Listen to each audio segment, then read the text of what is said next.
Hai, Assalamualaikum warahmatullahi wabarakatuh. Nama saya Muhammad Abdul BM Tajudin. Baiklah, hari ini saya akan membentangkan tentang definisi teknologi dalam kehidupan. Sebelum itu, mari kita lihat apa itu teknologi.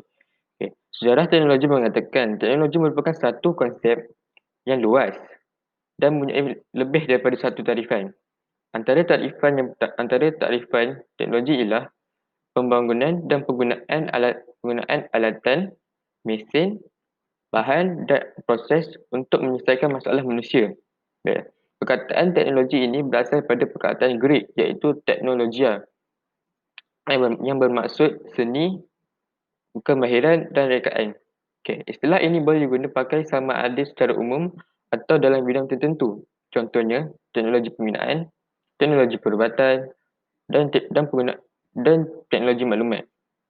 Istilah teknologi selalunya berkait rapat dengan rekaan dan gadget menggunakan prinsip sains dan proses terkini.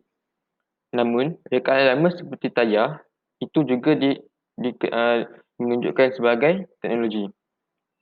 Maksud yang kedua digunakan dalam bidang ekonomi yang mana teknologi dilihat sebagai tahap pengetahuan semasa dalam menggabungkan sumber bagi menghasilkan produk yang dikehendaki. Oleh itu, teknologi akan berubah apabila pengetahuan teknologi kita berubah. Tarifan lain, teknologi ialah seni menggunakan ilmu pengetahuan secara saintifik atau kaedah manusia menggunakan kekuasaannya ke atas persekitaran. Teknologi merupakan pencantuman alat, ilmu pengetahuan dan budaya kerja yang menjadikan sebuah organisasi menghasilkan input kepada output sebagaimana yang diguna pakai di sekolah-sekolah dan institusi pengajian tinggi di Malaysia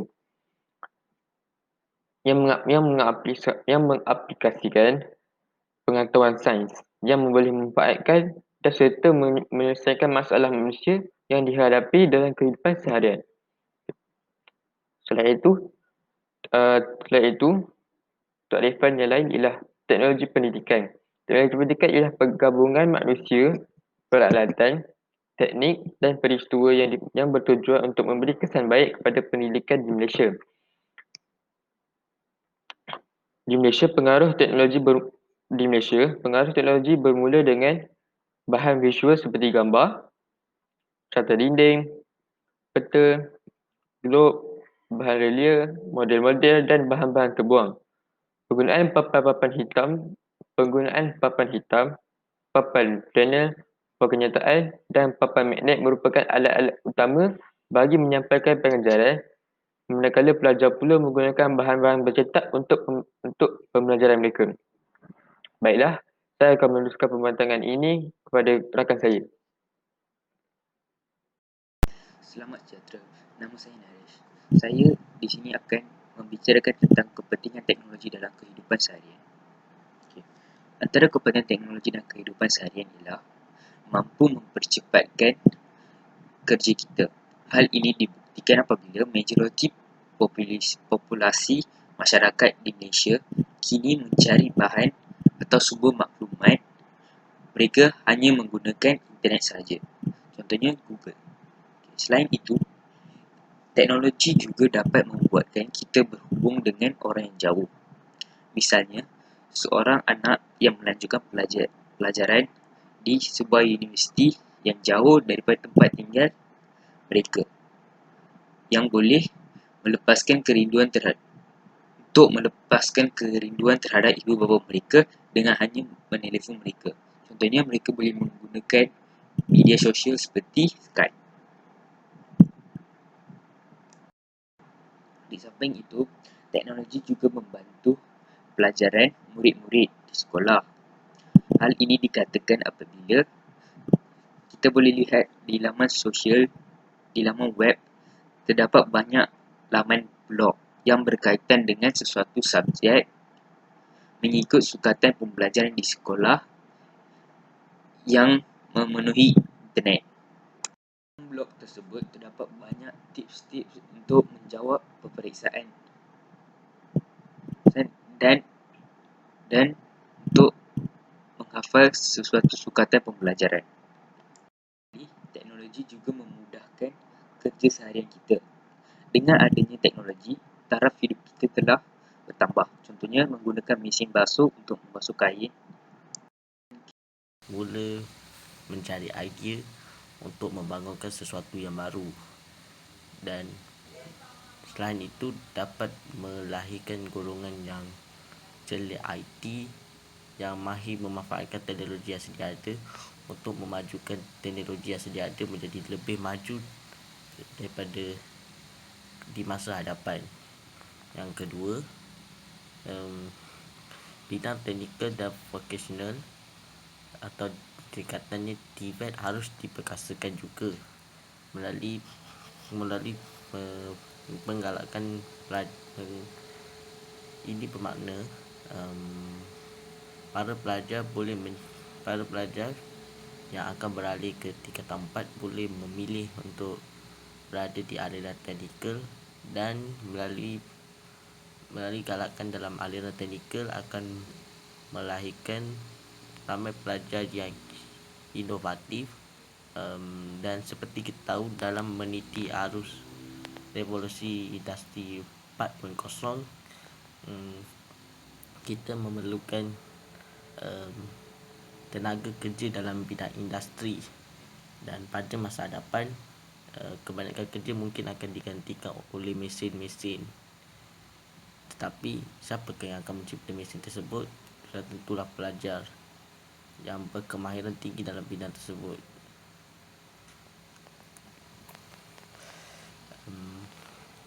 Sekian, terima kasih. Hai, saya Afnan. Jadi, saya di sini ingin membentangkan tentang kesan teknologi dalam kehidupan seharian. Saya bahagikan kesan ini kepada dua jenis, iaitu kesan baik dan kesan buruk. Apakah kesan baik teknologi dalam kehidupan seharian kita? Pertama sekali, ia dapat memudahkan kerja seharian kita. Sebagai contoh, mesin basuh yang semua orang ada di rumah. Jika pada zaman dahulu, kita membasuh baju kita dengan menggunakan tangan sahaja. Tapi sekarang tidak lagi, kerana kita telah ada mesin basuh automatik. Hanya perlu masukkan baju dan ia akan mencuci baju kita. Selain itu, teknologi dapat menjimatkan masa kita. Sebagai contoh, LRT dan MRT. Teknologi ini telah membantu kita untuk menjimatkan masa dengan mempercepatkan perjalanan kita dari satu tempat ke tempat yang kita ingin tujui. Jadi, kita tidak perlu mengambil masa yang lama. Jika pada zaman dahulu, jika kita ingin ke satu destinasi yang jauh, kita perlu berlayar, dan ini akan mengambil masa selama lebih kurang 1 bulan atau 2 bulan. Tapi kini tidak lagi. Dengan adanya teknologi MRT dan LRT, kita dapat tuju ke sebuah destinasi dalam masa hanya 10 minit ataupun sejam. Lagi sekali, teknologi telah memudahkan komunikasi kita dalam seharian. Kini telah banyak media sosial yang digunakan oleh masyarakat, sama ada di Malaysia ataupun di dunia ini. Kita ada pelbagai media sosial seperti email, Gmail, Instagram, Skype dan WhatsApp. Teknologi ini telah memudahkan kita untuk berhubung dengan ahli keluarga yang lain ataupun rakan-rakan yang lain. Baiklah, seterusnya, apakah pula kesan buruk teknologi dalam kehidupan kita? Pertama sekali, ia telah membantutkan perkembangan sosial. Zaman kini, kanak-kanak lebih gemar untuk bermain permainan video berbanding bermain bersama rakan-rakan di luar ataupun melakukan aktiviti sosial. Ini telah membantutkan perkembangan sosial mereka. Mereka kini tidak mahu bergaul secara sosial di luar. Sebaliknya, mereka lebih gemar untuk bermain permainan video. Ini merupakan satu amalan yang tidak baik untuk para kanak-kanak yang sedang membesar. Yang kedua, kesan buruk teknologi ini boleh berlakunya jenayah. Kita tahu zaman kini telah berlaku banyaknya skamer-skamer di luar sana. Ini membuatkan mangsa skamer ini merasa tidak selesa ataupun rasa terancam. Lagi sekali, kurangnya pergaulan antara satu sama lain. Kita tahu teknologi memang kita dapat berhubung menggunakan WhatsApp, tapi itu secara media sosial. Kita seharusnya mengamalkan perhubungan secara bersemuka, bertemu. Baiklah, itu saja. Terima kasih.